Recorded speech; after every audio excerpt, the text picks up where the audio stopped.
Greetings, everyone. I am very excited today to be in conversation with Trevor Grassi, who I have enormous respect for. Let me briefly introduce you, Trevor, and then we're going to get into our conversation. But Trevor is an independent researcher, world traveler, writer, and filmmaker who's been exploring important artifacts and records of advanced lost civilizations.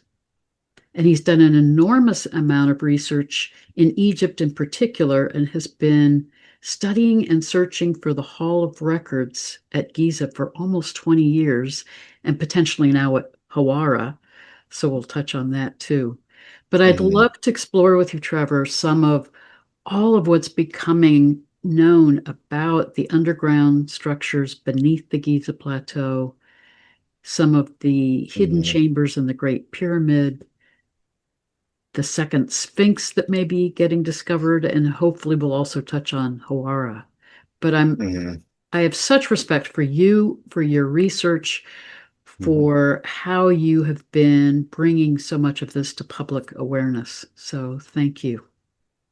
Awesome. Thank you. Yeah, I've also been seeing your channel a lot and really appreciate what you cover with some other fr mutual friends of ours you've had on. Really appreciate Ray Grassi was one of the first interviews I saw with you, and he's a good friend who's also been very interested in the Hall of Records kind of stuff. And yeah, and Veda Austin, our other friend who's obviously doing amazing work too. So I'm glad to get a chance to speak with you. Thanks for having me on.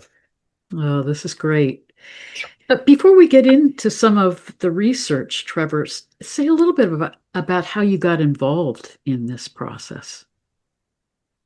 Well, I first came across John Anthony West in 2006. I met him and then just started basically he gave me Serpent in the Sky, which was the book he wrote in 1979, and that's really the catalyst that set me off. From there, I started asking him about all different other subjects that were related. And, he kind of laid this foundation in the early 1990s. Well, earlier than that, but that's when it kind of started catching on with his film, Mystery of the Sphinx, the Emmy award-winning documentary on a lot of his work at the Sphinx. But this was working with Dr. Robert Schoch, of course, a geologist, geophysicist, and Dr. Thomas Dobecki when they discovered this chamber underneath the Sphinx's paws. And this was released in the 1993 documentary they did. So when that came out, it kind of expanded where he put this geological proof of the Sphinx being so much more ancient than everyone believes. And as they were looking for more evidence of that in the geology, is how they found these other chambers.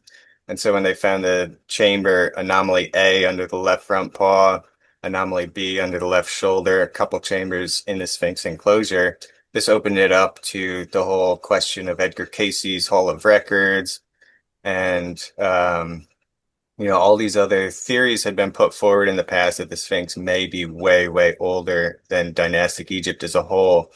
Um, but John kind of brought it into this realm of scientific validation. And when they brought it to the Geological Panel of the United States and all these geologists started backing them up, then John had lots of very hilarious, sarcastic comebacks to all the Egyptologists and archaeologists who came at them saying, no, that can't be. We know it was Khafra. And, he basically showed that their evidence for claiming Khafra in the fourth dynasty had built the Sphinx was all very flimsy and just kind of didn't stand on its own and certainly couldn't compete with the type of geological evidence he was bringing, saying it was way, way older.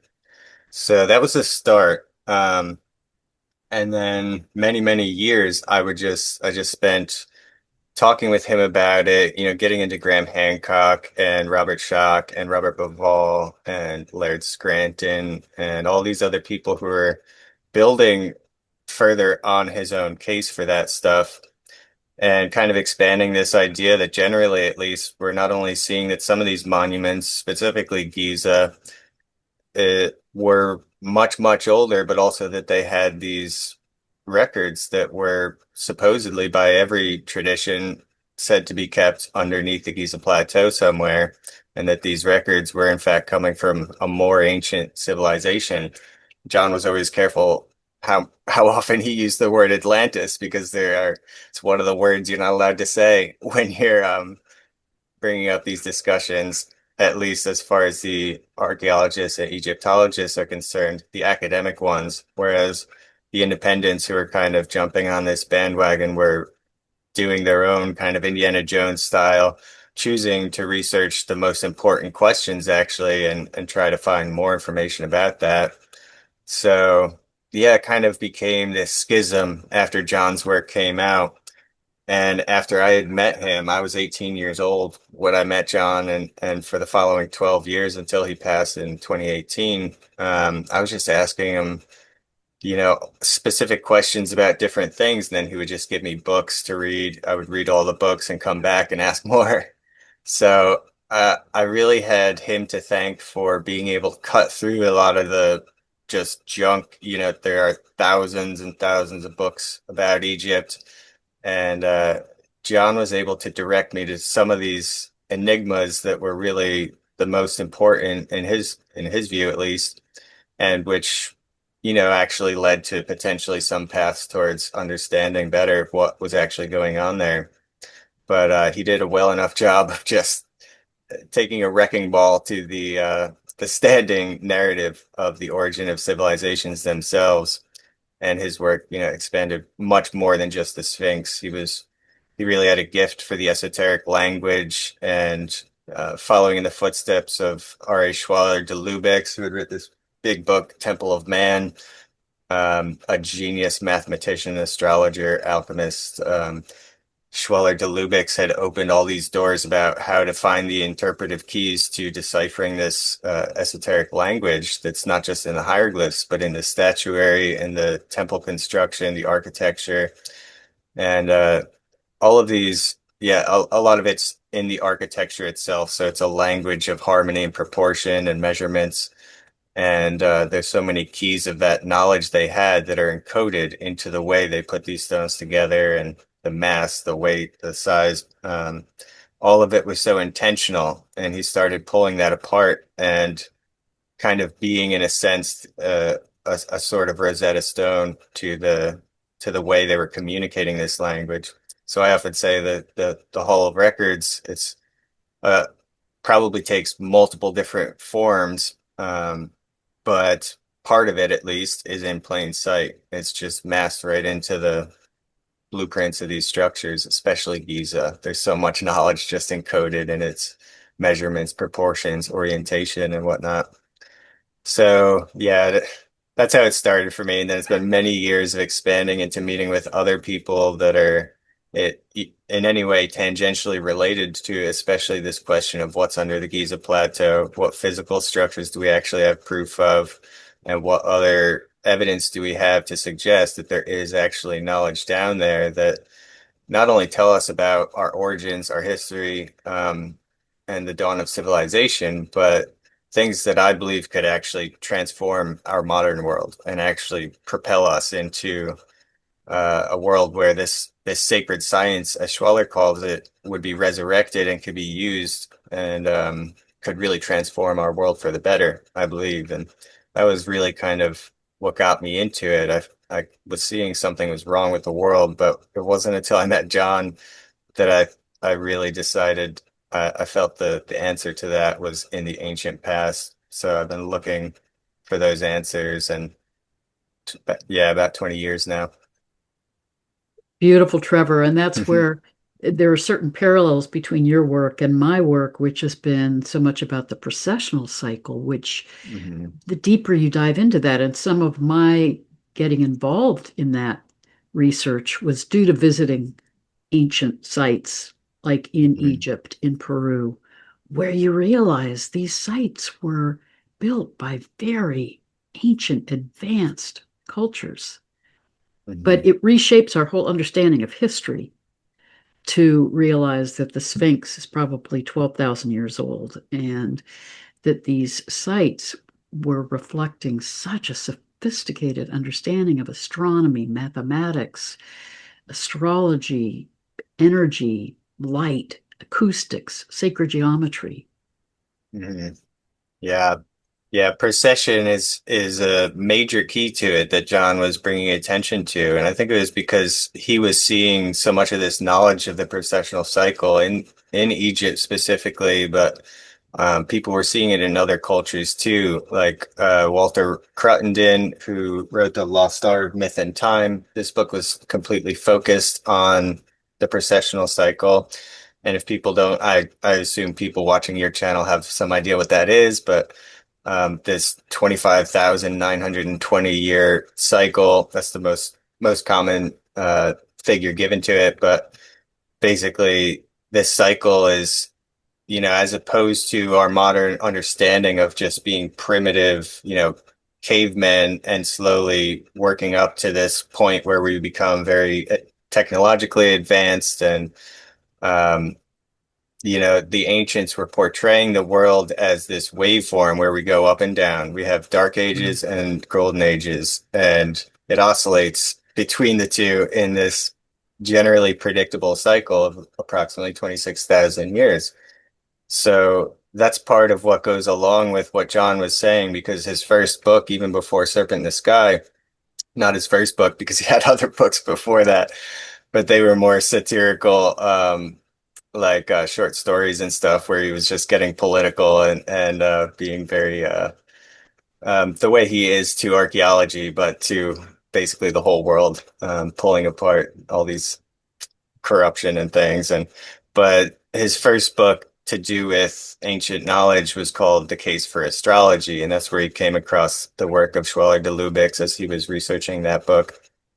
And The Case for Astrology really lays it down that not only not only did they have these same signs of the zodiac of the 12 signs going back to Sumer and even before that, these specific symbols tied to these specific 12 regions of the universe were older than written language. Like they go back Yes. past the beginning of Egypt, we know they were in Sumer. And so he's saying one of his arguments for the Sphinx being much older is that it was tied to this dawn of the age of Leo, the one time in that entire cycle when the Sphinx was at the equinox looking at the heliacal rising of Leo, which means rising behind the sun. The sun is rising in front of Leo as it rises, and this only happens once every 26,000 years, basically. And so, John was realizing, for instance, when they passed from the age of Taurus to Aries, they switched from bull statues to ram statues, and they had this working knowledge of the precessional cycle and the zodiacal ages are processing through, and the Egyptians are following it, as if to say, now the sun is ruling through a ram instead of a bull because we're shifting through the sky. And when you understand that those symbols are going back so much further than written language or the dawn of civilization as we know it, then you realize the Egyptians would never have built this statue of a giant lion in any age besides the age of Leo. And you're capable of putting many more of these pieces in place. Like traditional archaeologists, for instance, when they see the shift from bull to ram, they just thought it was a priestly dispute between like the Amon priests and the last one. So it's like, no, that this was a shift that was known long before it even occurred. It was meant to happen. But these things tend to get cast aside as, oh, they just had a fight and these priests won. They give it this simplest possible explanation when in fact the Egyptians were working with knowledge that was so much more advanced. And so John's attention to the astrology in general and to the precessional cycle as being one of these most important aspects of that knowledge that was encoded. And yeah, in Hamlet's Mill as well, this book, Yep. they really laid it out that this was knowledge that was encrypted into the mythologies, you know, Of so that, cultures all around the world. yeah, yeah. So that's another clear point of piece of evidence saying that precession was one of the most important pieces of knowledge that they had, and they wanted to preserve it. In the Hindu Yuga system, the long count calendar of the Aztec Maya, but probably that long count goes back to the Olmec, I think, because it's I think one of the things Aztec and Maya inherited later. But that one as well, you see this perfect processional cycle. John Major Jenkins was another guy who made that happen. John Major Jenkins and John West and Walter Cruttenden mostly ended up creating the CPAC conference just to analyze this every year. It's still going on, one of the best Yeah. conferences. So they were all of the work they were doing kind of inspired that, and it's good to see that still going on. Yeah, it's very important central aspect of this. Speaking of that, can you talk a little bit about Scott Creighton's work with seeing the Giza Mm, Plateau as a geocosmic clock? Building on yeah, Albert Bauval's sense that the pyramids are mirroring the belt stars of the constellation Orion. But Scott yeah, Creighton talked about the Queen's pyramids. And can you talk a little bit about how they become symbolic of this yeah. processional clock? Uh-huh. Yeah, that's this is the book that's in, The Giza Prophecy, and it's co-authored by Gary Osborne, who's a friend I've been working a lot with. Recently I just did another like a four-part miniseries with Gary, but he was bringing up some of that. And it's a really good question because a lot of people have never heard of that. There's a book by Thomas Brophy called The Origin Map, where he was analyzing Nabta Playa, the stone circle way south in Egypt, almost Sudan, in Nubia. And he was finding that that stone circle was actually pinpointing Orion, and not only pinpointing its location, but also pinpointing the two extreme tilts of the sky using Orion. So it was showing us this end of the precessional cycle and this Mhm. end, 13,000 years apart. Half these stones align, 13,000 years apart, the other half align. And this is actually what Scott Creighton and Gary proposed in this book. And not about Nabta Playa, but about the same exact thing happening at Giza. And you're so right. They call these, you have three satellite pyramids of the Great Pyramid and three satellite pyramids on the Menkaure Pyramid, the two outer pyramids at Giza. And one of them, the Great Pyramids, if they're oriented like this, the Menkaure ones are perpendicular to it. So, and both of them are about 45 degrees off the scheme of the main three pyramids between them. So what they found was absolutely incredible. And of course, these pyramids are attributed to just, they're the Queen's pyramids. Oh, they're little ones, for the ladies. It's like, okay, no, no. These are markers. They're processional markers that are pinpointing the location of um, Orion's three belt stars. So you have uh yeah, the image makes it a lot easier to describe. But basically you have the three belt stars are aligned to the apex of the arc of Orion in the sky in 10,500 BC, which is matching again right up to what we said about the Sphinx looking at itself at that point. So it's again targeting the age of Leo as significant at Giza. And then the three Menkaure pyramid satellites are aligning to the rising point on the horizon, to the orientation on the horizon in 10,500 BC as well. So the three main pyramids are reflecting it in the peak of the sky, and the Menkaure pyramids are showing its rising point. Whereas the three next to the Great Pyramid are showing the orientation of its setting point, which is it's going to go over the whole pyramids anyway. So then it sets at that orientation in the age of Aquarius. So, so It's so base, amazing to me. It's like they're leaving messages in stone to tell us these are critical turning yeah, points in the processional cycle. I think they understood absolutely.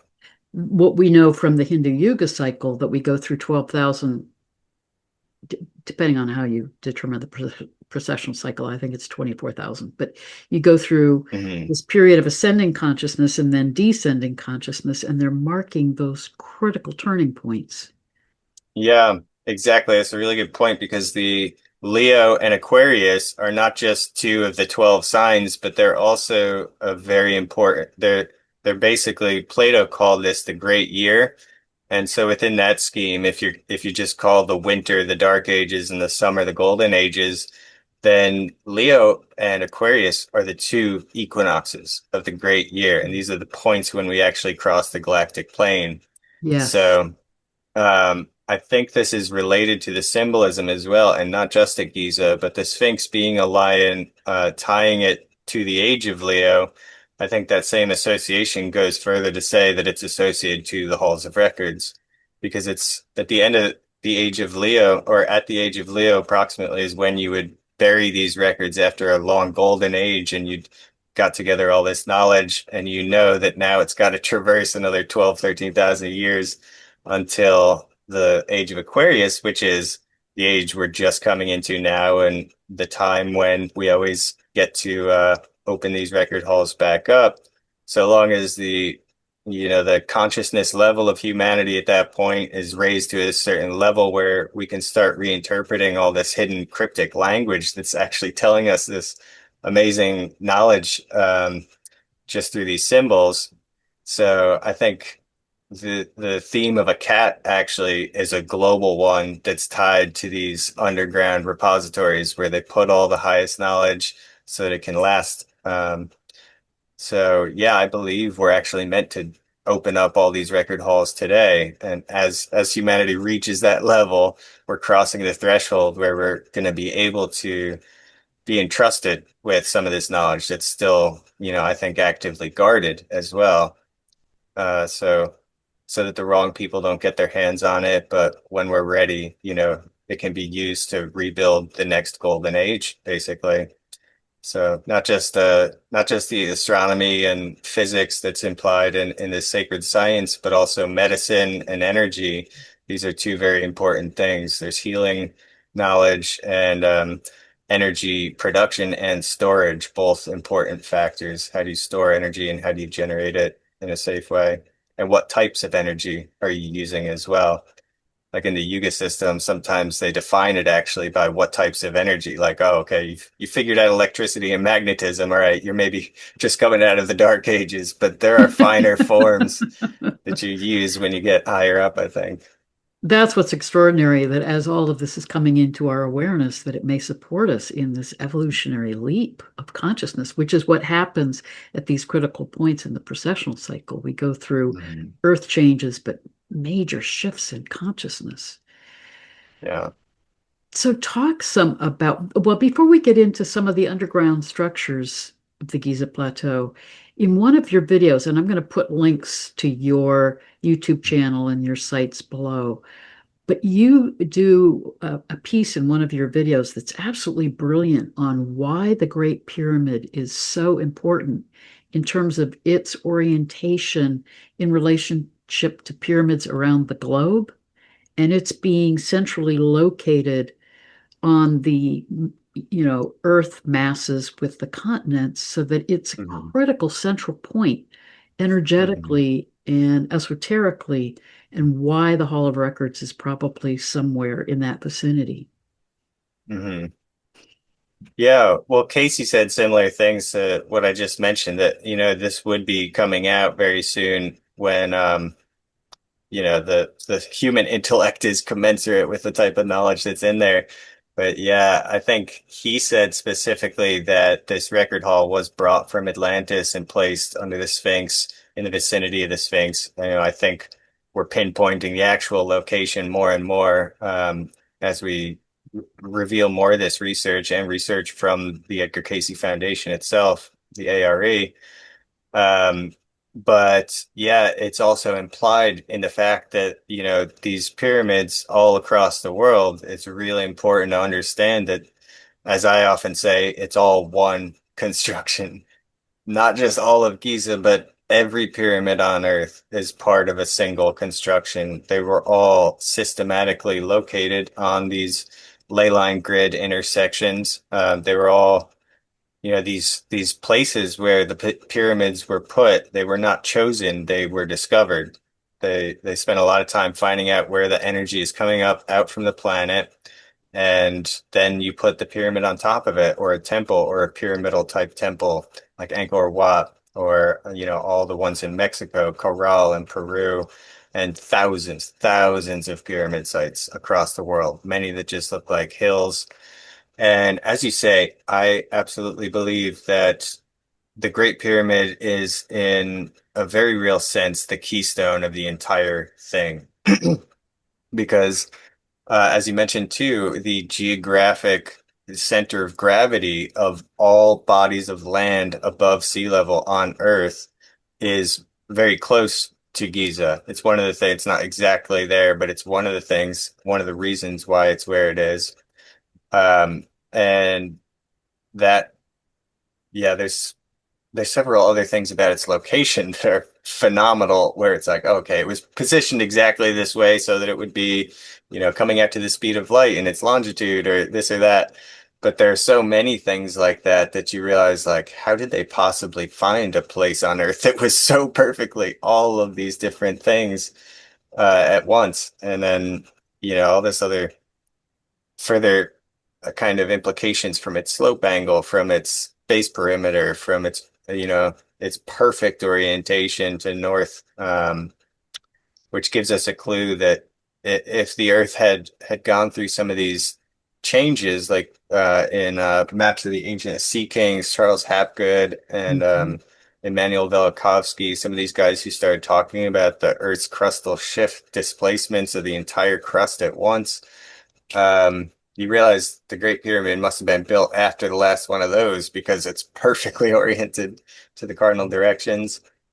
So yeah, it is the center of the world in many cases. And you look at some of these ancient maps as well, a lot of the ones that were kind of pulled together in Alexandria, and you see these like compass roses in these patterns on the maps, and you always end up seeing that Giza was the ancient prime meridian. Everyone measured out from Giza.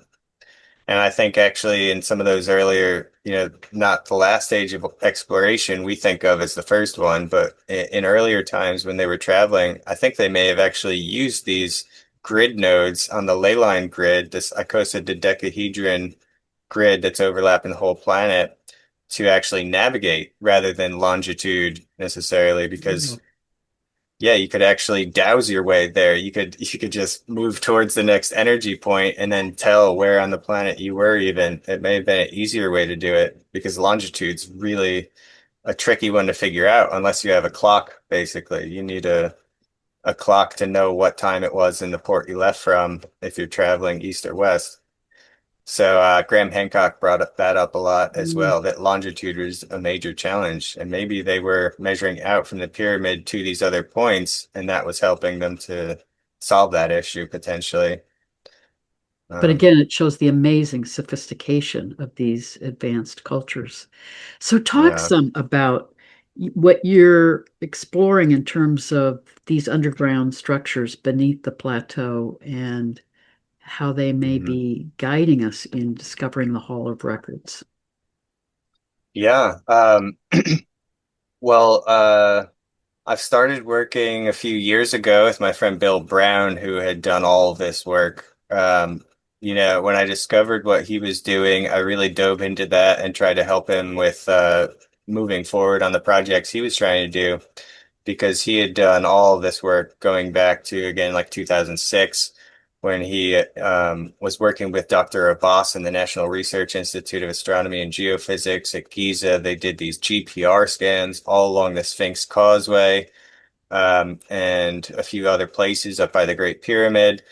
And when I came across that, that was big for me because no one knew about this. And this was what I'd been looking for forever. They had like 9 different locations they scanned out, and every single one of them, you can see these anomalies underground that Dr. Abbas was saying were caves or tunnels or chambers or tombs. So he was wrote in his report that there was really good reason to investigate these much further, but no one had ever heard about it. So that was kind of part of the central material that I put forward in the Secret Underworld of Giza series that I've kind of been adding on to as I go. Which is Um, an excellent series. I highly recommend people watch the three that you've done so far. oh yeah. Well, it's technically up to 7 now. Oh, it's up to Um, seven. the first three were with Bill, and then the fourth one ends up covering a lot of the material with the copper project, and then how that relates to well, actually, it's later that I do the relations between that and the GPR scans Bill had done.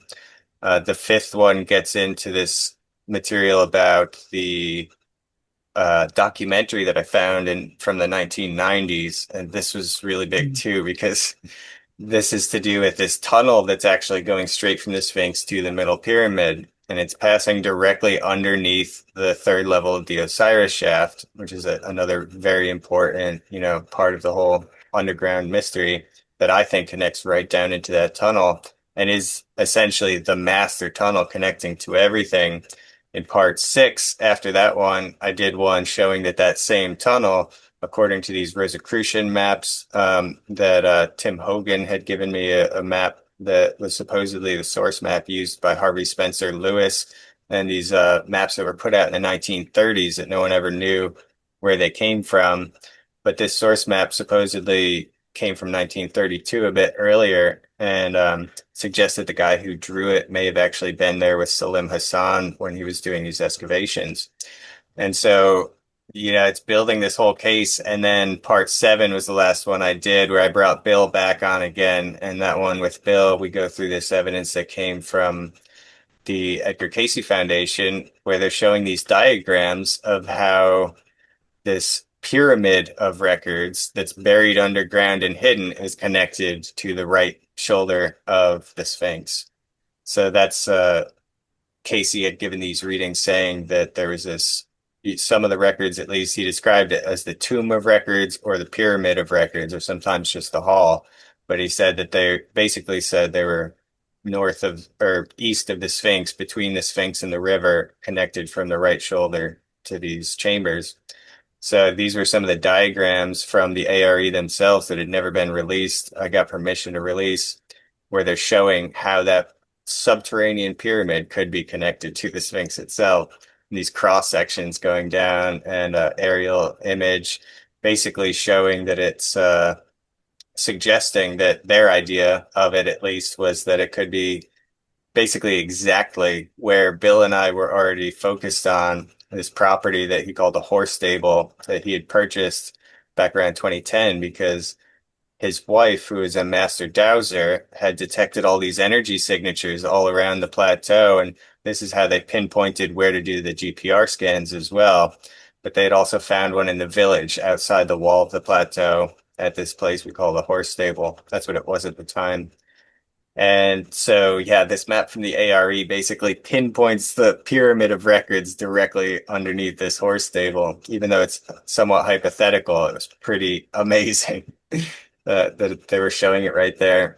But yeah, throughout that whole series, I kind of expanded this bigger and bigger story that's basically telling us exactly how we can get into with non-invasive methods, not posing no risk to any structures, but literally just by removing sand, we believe we can get into this master tunnel system that connects the Sphinx to all three pyramids and the record halls further east from it. So that's what I've been kind of building the case of, and it's been coming out more and more. Just did a big Osiris Shaft expose where I went deeper than anyone had ever gone into the mud tunnels of the Osiris Shaft and showed how they might connect into this tunnel as well. Potentially, we could even drop cameras down through this natural fissure that seems to be pretty close to right on top of this tunnel that was detected by Thomas Dobecki, the same guy who had worked with John in and Robert in 92 at the Sphinx. He came back in 95 and was working with Boris Said, who released this documentary, which was the one I was saying. That's part five of the series. So, yeah, it crosses quite a spectrum there. But part of what you talk about and what you and Bill Brown have revealed is there are entryways to these tunnels all over the plateau.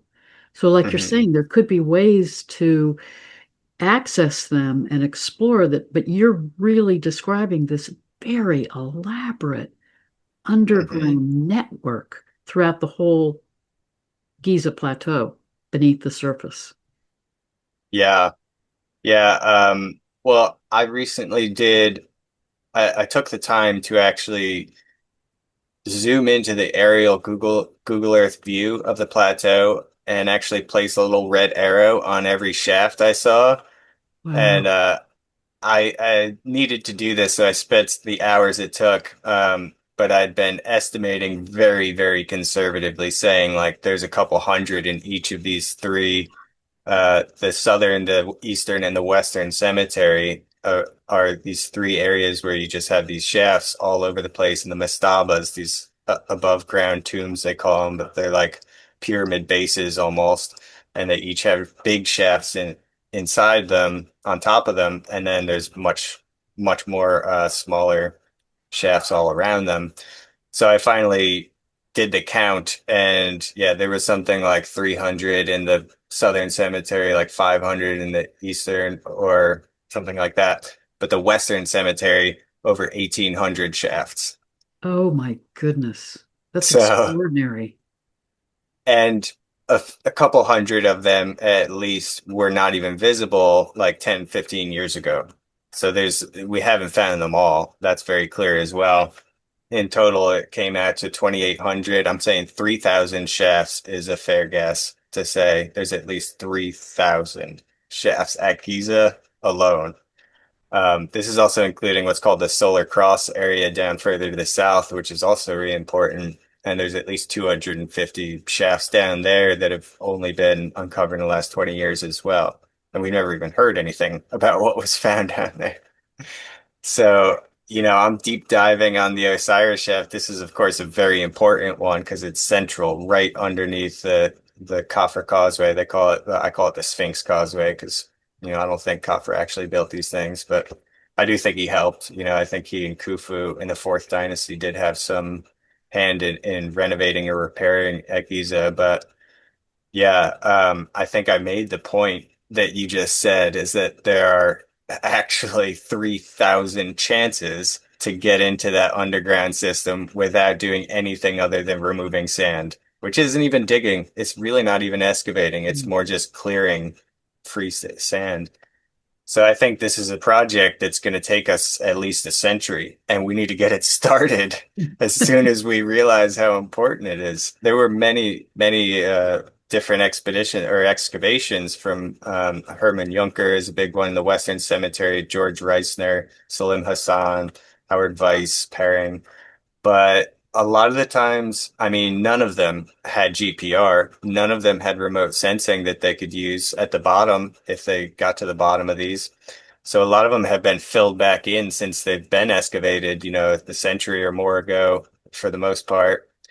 But yeah, there's so much that today, if we just pulled the sand out of them, we could actually learn so much more. We could use muon scanning, even like the Scan Pyramids team did, and send a, scan for muons going up a wide radius in either direction from the bottoms and see what the other ones look like.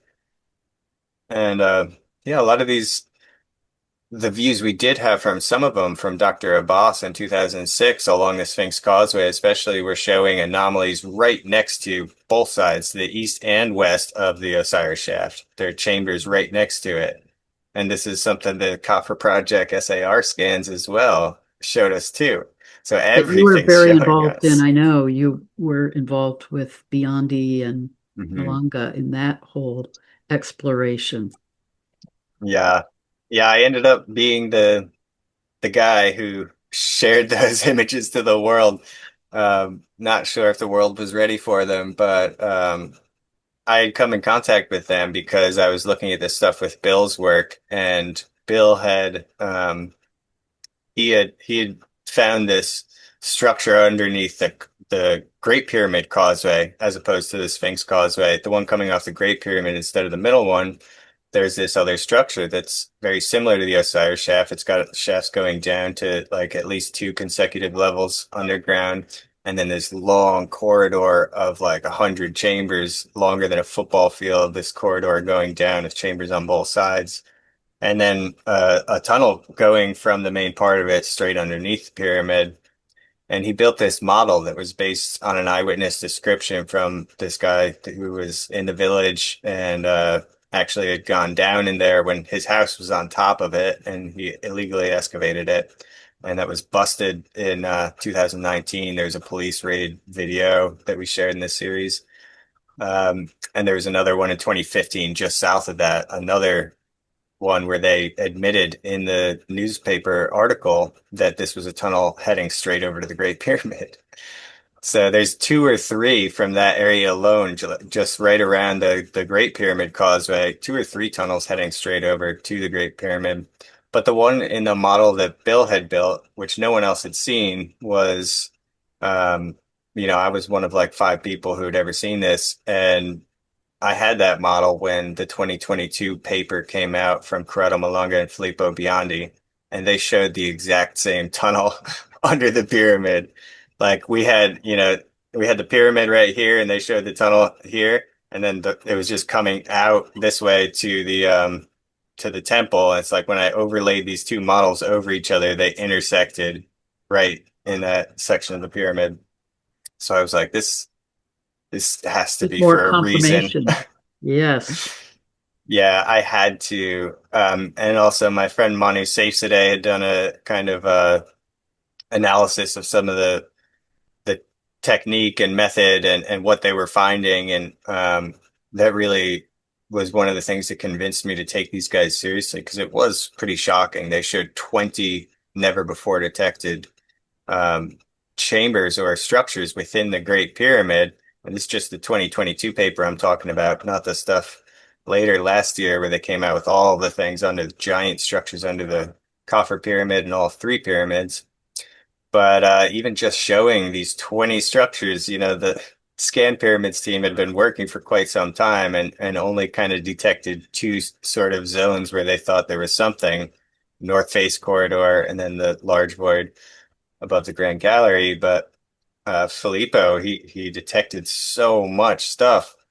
And yeah, that led me to reach out to them and then end up being in contact with them. And they started telling me that they were going to release a whole lot more in 2025. So I was kind of waiting for that. And then when it did happen, actually, they gave me the abstract of the project to release and said I could. So I ended up being the first one to share these images of the massive columns going down beneath the Coffer Pyramid, the first ones they shared, and then it expanded from there. We've become good friends.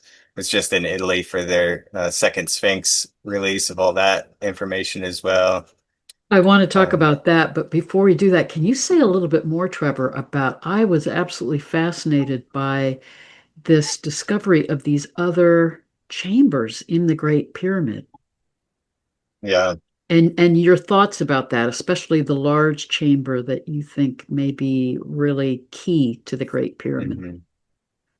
Yeah, there's a few theories about it, or its mechanical function or its alchemical function or what have you, but there are a few legends or claims about what might be in some of the remaining undiscovered chambers of the Great Pyramid, which often have suggested the idea of there being some records, important records or artifacts or technology potentially. And the way this large void above the Grand Gallery is placed, as far as we can see, it would appear to be, one of the most important chambers on Earth. It's dead center of, as we say, a structure that is itself the keystone to the whole pyramid grid of the planet. Something where, from that king's chamber, from that box, if you're, praying or putting blessings in it or otherwise, for better or worse, you're affecting the entire consciousness of the planet. This energy of these ley lines is also tied into the whole morphogenic field, I think. And so, what could be more important and what would be stored in that chamber? It's, you could say almost anything. It could be, there could be texts, records, artifacts. It could be a functional mechanical something. It could be like a Stargate kind of chamber somehow. It could be anything basically, but it is clearly very important, and it was part of what actually validated the Coffer project as well, because the Scan Pyramids team had seen again like this hazy zone. They didn't even know how it was shaped or oriented. It was just kind of a cloud of emptiness. they didn't know much about it. But then Filippo and Corrado came out and they were like, "Yep, this is rectangular." Giving exact dimensions of what they were seeing, how to get into it from these little tunnels around the King's Chamber and these ramps coming up both sides. They gave this very, very exact kind of diagram of what they were seeing, even if it wasn't 100%. They were at least blocking it in much better.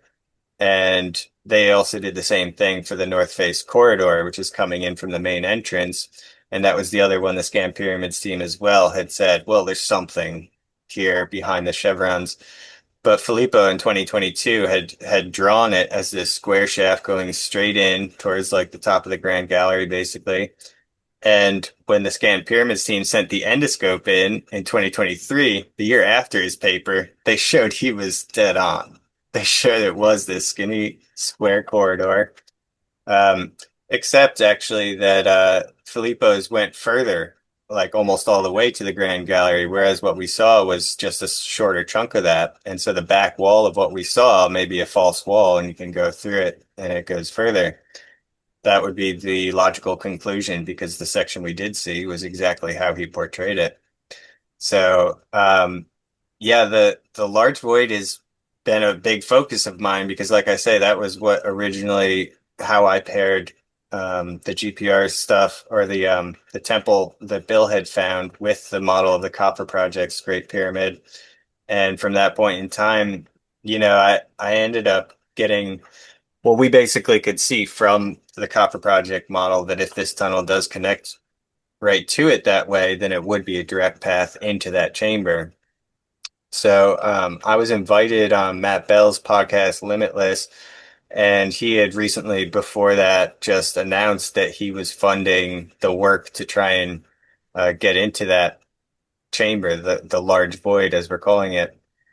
And he was funding Sean Whitehead, who just this year finally got permission from Zahi Hawass to explore that chamber, either drilling up to it and sending an endoscope camera into the large void, um, or, as I suggested on Matt Bell's podcast, I said we should investigate this tunnel coming from the east because this is a non-invasive method. This is a way we could, not hurt anything and potentially get right up into that chamber, not just send a little skinny snake camera and not have to drill anything in the pyramid, which I've often said can be dangerous.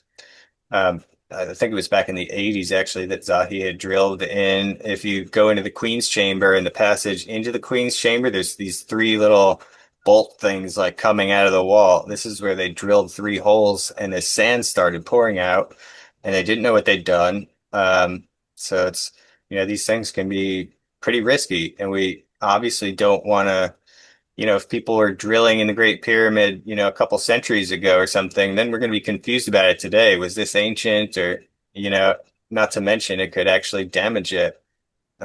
So I Good said, point.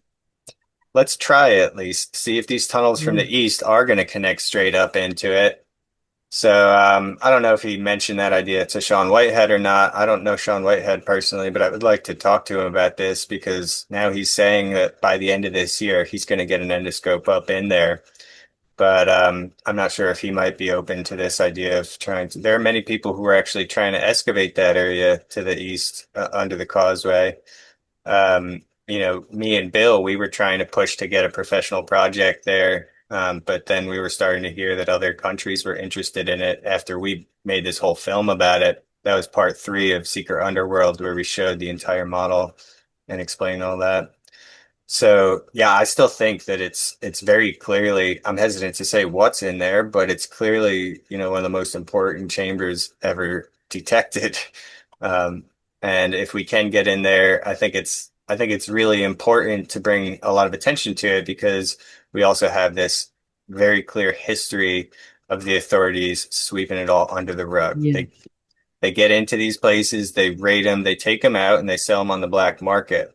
And it's not a conspiracy. It's not made up. Like we have proof of this. There's so much evidence that even back to it was really I would say around 1993 when the kind of coup happened and Zahi was actually being called out for some really really serious archaeological crimes of pulling these artifacts out of the storeroom and then whoops, they disappeared.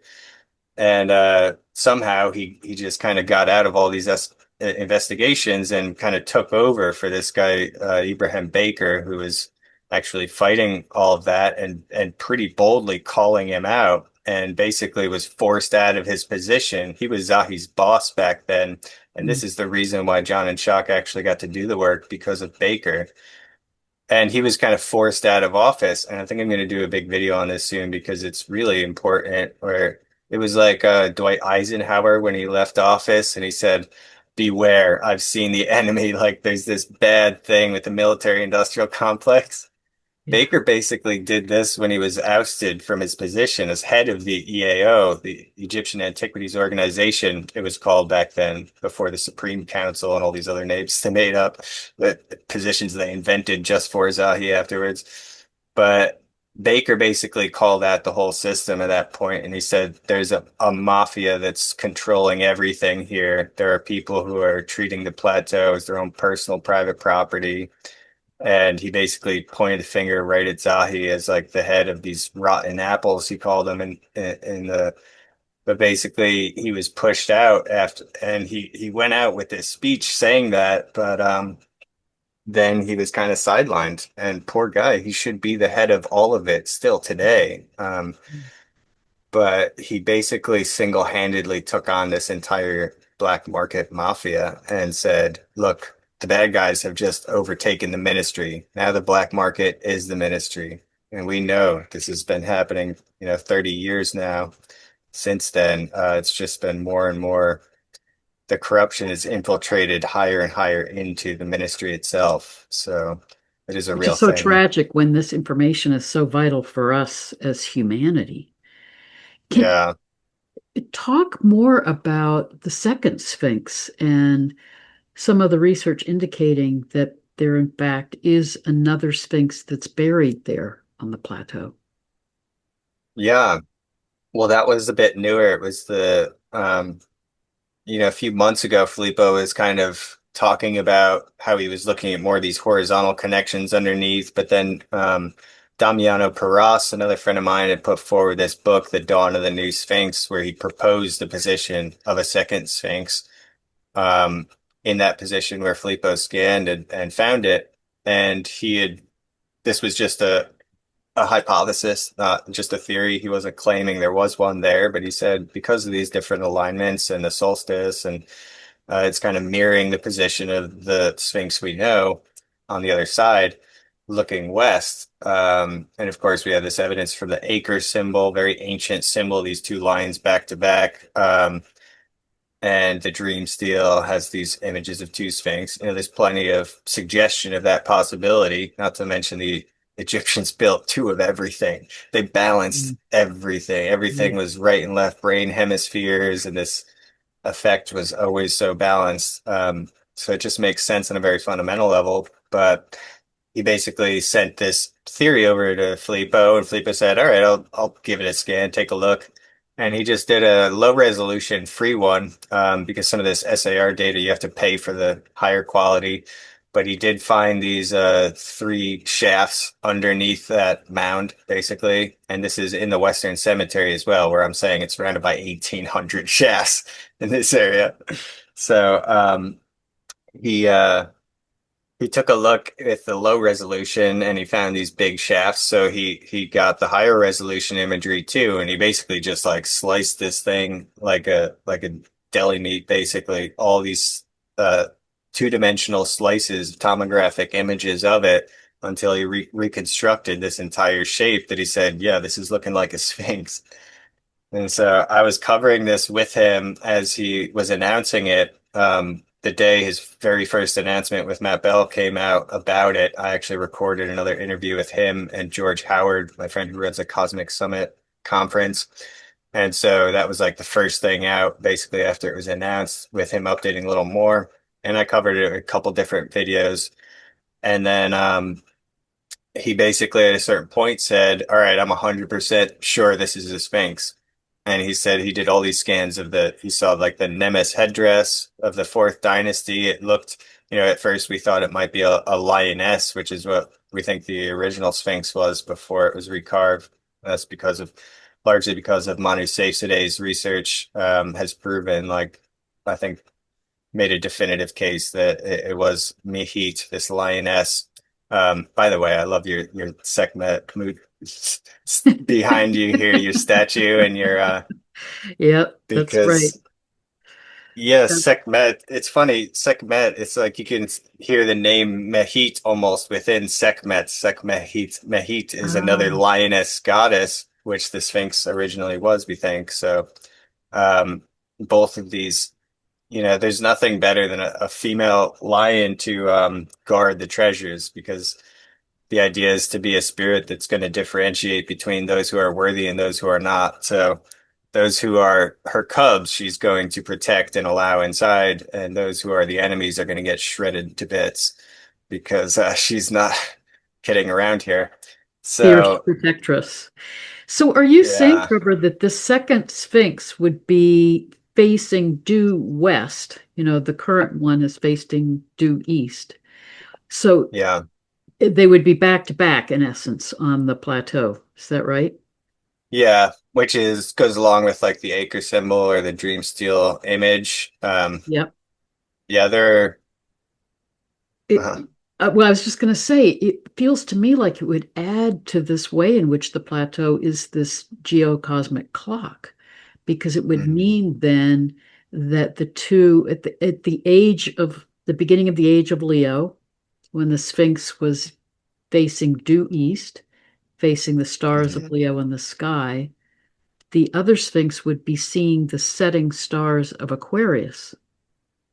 mhm, So it would again be echoing this important theme of the age of Leo and the age of Aquarius. mhm. Well, this goes a lot deeper too, because when you get into Gary Osborne's work, and also my friend Ed Nightingale, who I'm going to share a big interview with soon too, he's been working on this thing. It's called the Giza template, basically, where it's an entire basically theory of how everything is laid out, and a lot of people have tried to do that in the past. But Ed and Gary are two of the people who I think have actually are onto something. And Gary outlines this in so many ways, like, excuse me. Um, he's got what we call the Giza diagonal, which is coming from those Great Pyramid, Satellite Pyramid to the Menkaure, like we mentioned before. There's a diagonal line across there, and that line is chopped into when you use cubits, meters, feet, all three units, you end up getting these processional numbers, like ensuring that this is an intentional illustration of from Leo to Aquarius and the two solstices in the middle that are like right on the Sphinx line. The Sphinx actually bisects this line right in the center point of it, which would be the uh Taurus and Scorpio, I guess, would be the two Mhm. solstices. So there's so much more at the plateau that's clearly laying out this knowledge of precession in general, but then yeah, Gary's work actually pinpoints the exact location of the second Sphinx, and so does Ed's. And both of their work came before Damiano. And so they're also marking this line directly from the Sphinx to the point where the second Sphinx is as being, well, it's actually like the path of the sun. I don't know if that's exactly the correct way to say it, but on the summer solstice, it's like a summer solstice kind of indicator in a way. But yeah, it does end up looking directly due west from the west side of the Great Pyramid. So yeah, it does pretty well balance the other one. And there have also been many other second sphinxes proposed in the past, but never at this location. There was one in the southern cemetery proposed by Dr. Reda, but there was one just north of the Sphinx, people said was like flanking right with it, the pathway coming in. There was one written about in some early Arab writers talking about one that was across the Nile, actually face to face with the Sphinx. So it would have been looking west, but from the other side. And then, I actually know of I know of another Sphinx in Egypt somewhere that is about the same size as the Great Sphinx, but it's extremely weathered, a potential one at least, but one I'm fairly convinced of, but I can't say where, or it could be it's not a protected location really, so Mm, but I think there are many, and that's to say nothing of all these other lion statues around the world, even close like Turkey, Hattusha, and uh, some of those other sites in Turkey. There's some Sri Lanka, Sigiriya, lions all over the place. These stone lions in Asia, and like I said, this theme being global. In the Americas, it's jaguars and pumas, and they're always using this cat symbolism, basically. But another big one is in Romania, the Romanian Sphinx, which a lot of yeah, people are um, as yet unaware of. But this is a yes, there's this whole book series by Radu Sinamar, Transylvanian Sunrise, that goes very deep in this and yeah. says basically makes some pretty mind-blowing claims about what's in this record hall directly underneath it. And so I've kind of had been leaning towards, maybe this second Sphinx, even on the Dream Steel, is talking about this one all the way in Romania, even though that might sound crazy to people. But But he yeah. believes, Cinemar believes there's an underground tunnel connecting that Hmm. Sphinx with the Yeah. Sphinx at the Giza Plateau. Yeah, I just showed these this is the first book, Transylvanian Sunrise, and that's the image of the second Sphinx, right? Or yeah, the Romanian Sphinx. But then the third book is this one. It's called Mystery of Egypt, and yeah, he's talking about this tunnel between the two from Romania, not direct, but stopping in Baghdad, and then all the way to Giza. So you can see I got a number of bookmarks in these ones because it's quite something, It's fascinating. Yeah. And, actually, all these books are kind of pertaining to that, but, he's talking about actually discovering technology and not, just stone boxes and these things that I would describe as technology, but most people wouldn't consider actually something like that. But I know like holographic tables that show holographic projections of, seeing Of the whole like, history of humanity. yeah, yeah. And machine like a chair where you would sit down and these crystals would interface with your chakras and your consciousness, and it would actually like a thought amplification machine almost, or something that would accelerate your own abilities, psychic, abilities to astrally project or to project your thoughts or intentions or to even send you your consciousness back in time. He's talking about sitting in this chair and projecting back, going to sit on the street with Jesus and listen to Yeshua teaching, and things like that, which are, it's bordering on some of this stuff. It actually sounds a whole lot like the chair that was used in the Montauk projects, and things in the modern day where they're actually tampering with time. Some of the stuff they're doing at CERN, or the chronovisor, the supposed technology they have at the Vatican, looking back and forward in time, things like that. And not to mention also like technology related to in the Romanian hall. I mean, there was technology that is described related to genetic engineering, where you could like pair two animals together and see what a hybrid would look like. Literally some wild stuff. Part of what I find fascinating about that underground chamber below the Romanian Sphinx is, as Cinemar describes it, you have to have a high level of consciousness to Hmm. access Yeah. that chamber with that technology. And I think it's echoing what you were saying before, that maybe we can't find this hall of records beneath the Giza Plateau until we Hmm. have a high enough level of consciousness to allow us to open to it without misusing it, without Hmm. trying to fit it into these paradigms of the past that we're coming out of the Kali Yuga, leaving behind the power over paradigms. Hmm.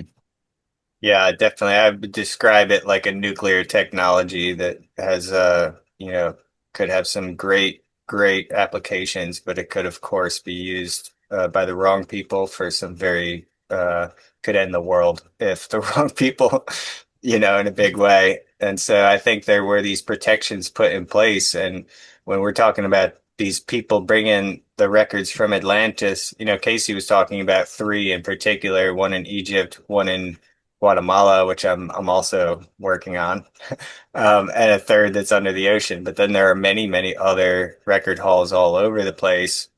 These were just three he mentioned had specifically identical contents.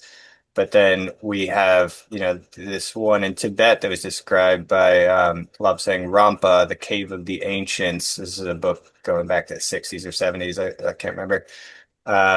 And other people too. My friend Elena Denon has kind of got spoken about some of these things. There's The Secret Places of the Lion, this book from 1958, which gets it very deep into this lion symbolism as well, being connected to it. So Interesting. I like to compare a lot of these different stories that are supposedly actual accounts of getting into the record halls. Particularly Lobsang Rampa and Radu Sinamar, when you put those two side by side, I mean, all of them speak about this very mysterious sources of illumination down there, oftentimes with no source, no visible or apparent source. Like the room's just lit, but you don't know where the light's coming from. Maybe even like bioluminescent films on the walls or something. So that's always an interesting one. Sometimes they do have a source, but they're like these globes that in Reddy Cinemar's book, he talks about going into the cave in the side of this mountain, like this like earthquake type thing happened, or these stones broke loose and the entrance to the cave opened when he and the monks were there, and they just walk right in, and one of these Tibetan monks is just they walk in and the lights on, and he's like, "Yeah, those bulbs are getting a little dim after the passage of so many centuries, but they used to be a lot brighter like 1,000 years ago." And just taking it with a grain of salt.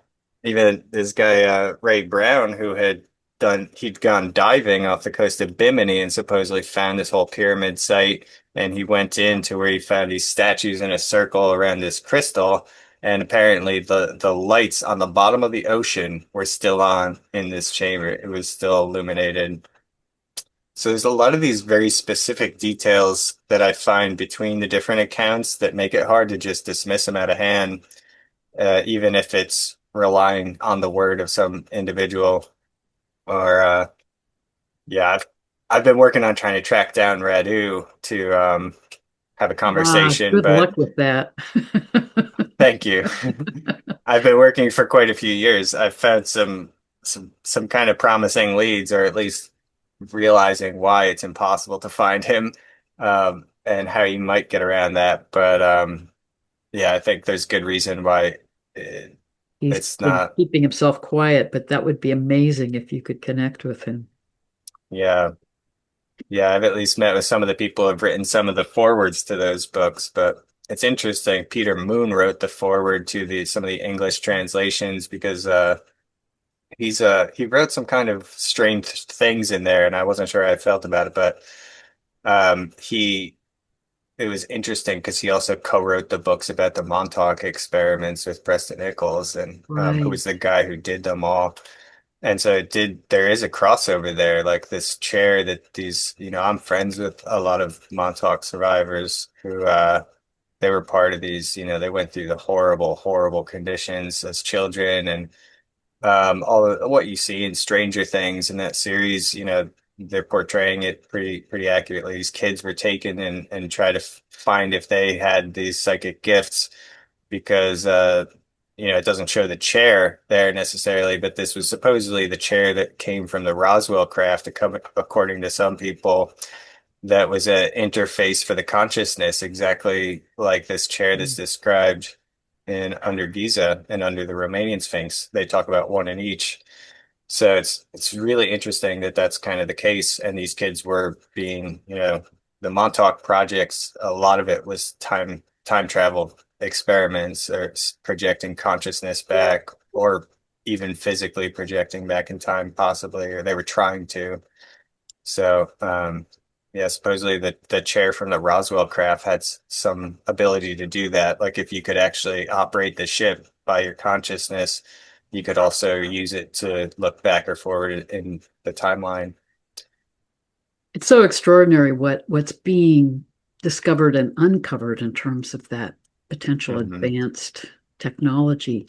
But while we have some time before we have to stop, I do want to touch on Hawara and how Hmm. important that is. And I know you're very actively involved in the excavations and discoveries that are happening there.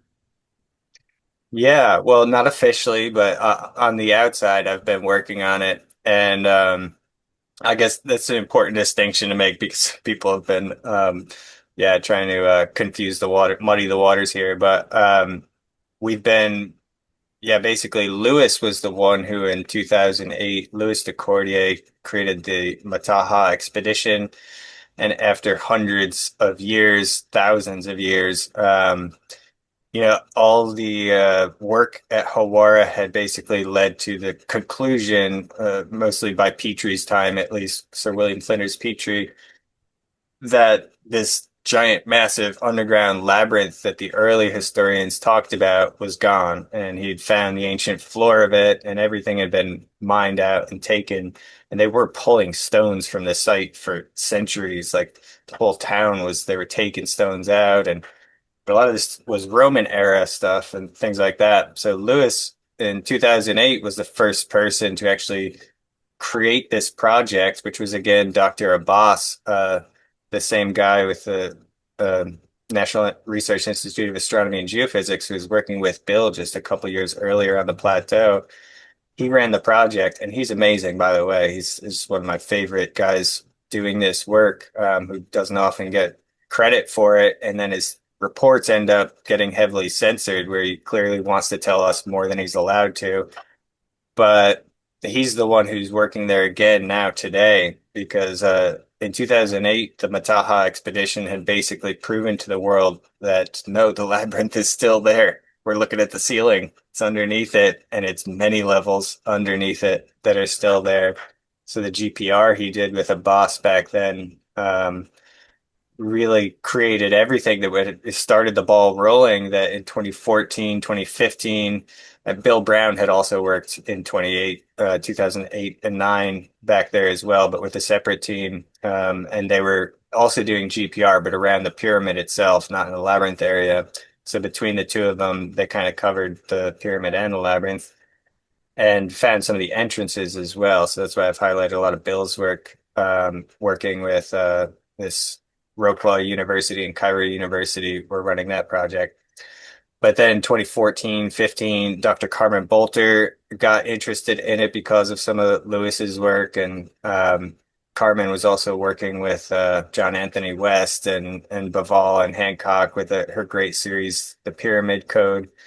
And Klaus Dona was helping her with that there, Andrew Barker. And then they got these satellite-based scans of it and they wanted more, so they ended up doing an even more detailed scan with Tim Akers, which is these were the ones that were done in 2015, but only came out last year because they actually chose everyone involved, including Lewis, chose to keep it under a non-disclosure agreement for 10 years.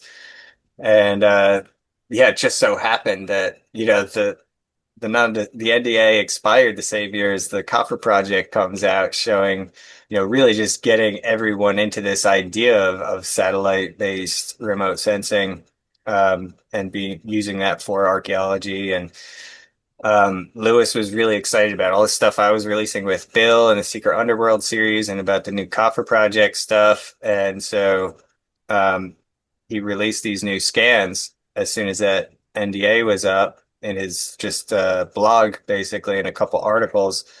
But then, it obviously started getting attention because these were the scans that were showing us so much. And I'm glad you're bringing it up today too, because I did just do an update with Lewis about a month ago. I put it out. He met me at the press conference where we were seeing Filippo and Corrado present the second Sphinx stuff. So we were in Italy together, and I recorded another update with him after he had put out this whole document that was like a master plan suggestion for how they should go about this. which they're not really following exactly. Like he was suggesting to take care of this water issue before doing any digging at all because part of it's flooded, a small part relatively, but one that could, we could end up flooding other chambers. So he was trying to be really careful and move this canal completely off to the side. But as it turns out, they just started digging anyway, and it's Dr. Abbas who's managing the team there, which is awesome. But other than that, they're kind of just ignoring in our calls for transparency about it too, and being able to film, everything as it's happening. And but at least it's getting started. So this is again, I heard about Hawara very soon after first meeting John. So this is another like 20-year dream Wow. for me. I've been wanting to see something happen, and for all the remote sensing we've had, and now Filippo is going to be scanning it as well. Um, but the one thing I'd really love to mention about it is that since this update I did about a month ago, which is called Hawara Rising 2. It's a sec addition to the first interview I did with Lewis and Bill, Hawara Rising.